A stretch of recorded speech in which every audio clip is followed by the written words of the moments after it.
Speaking of things being, well, I shouldn't say normal, but the sad state of normal, at least in the last couple of years, Ryan, let's put A5 up on the screen. And can you talk to us about this story on DropSite about a captured journalist? Yes, so you guys might remember here that a couple weeks ago, we talked on this program about an article that Mujahed al-Sadi, who's a really well-respected journalist writing mostly in Arabic, who writes in Arabic. We reported the piece for us. We translated it into English so that an English language audience could benefit from his journalistic skills.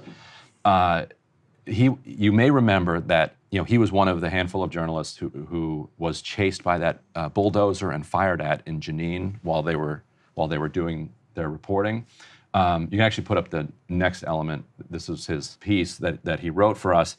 And so it turns out that this piece was earlier in September. On September 19th, so 2:30 a.m. in the morning, IDF burst into his home, and according to his brother, they start beating him with the butts of their M16s. He's barefoot. It's 2:30 in the morning. His wife tries to get him his shoes while they're dragging him out of there, and they start beating his wife. And you've all learned this from accounts from the family. The accounts from the family, right, and other people that were kind of familiar with how this happened. He had 3 young children.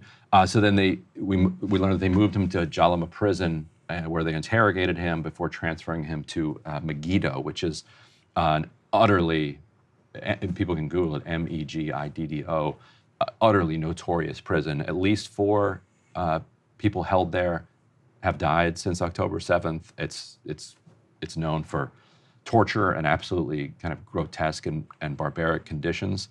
And we have asked the IDF for information about him, and they have told us that they'll look into it. That's the best that we've gotten so far. He was, if you recall, he was friends with Shireen Abu Akleh, a colleague of hers, was with her, standing basically right next to her the day that she was shot and killed by the IDF in Jenin. He's been a journalist. He's a very well-respected journalist in the region. Not the kind of person you would expect this to happen to if Israel was trying to do that thing where they're like, oh, actually, this guy's Hamas. So it's not Hamas. Right. He's a very well-respected journalist in Jenin, who, as we sit here, it's difficult to comprehend the conditions under which he's being held. And really, you've got nothing from the IDF. The IDF is just totally mum. Yeah, we'll get back to you. Yeah. That's so wild. we'll continue to press on them. There are obviously a lot of organizations and supporters of his in the region who are also pressing for answers. But that's, I wish I had more important story to follow. Better news that I could report. We're going to see what we can do. We're launching a petition. If it's out by the time this is up, I'll put it in the comment section of this. Maybe if a couple 100,000 people demand that he be released, it helps. Some pressure on that. I don't know.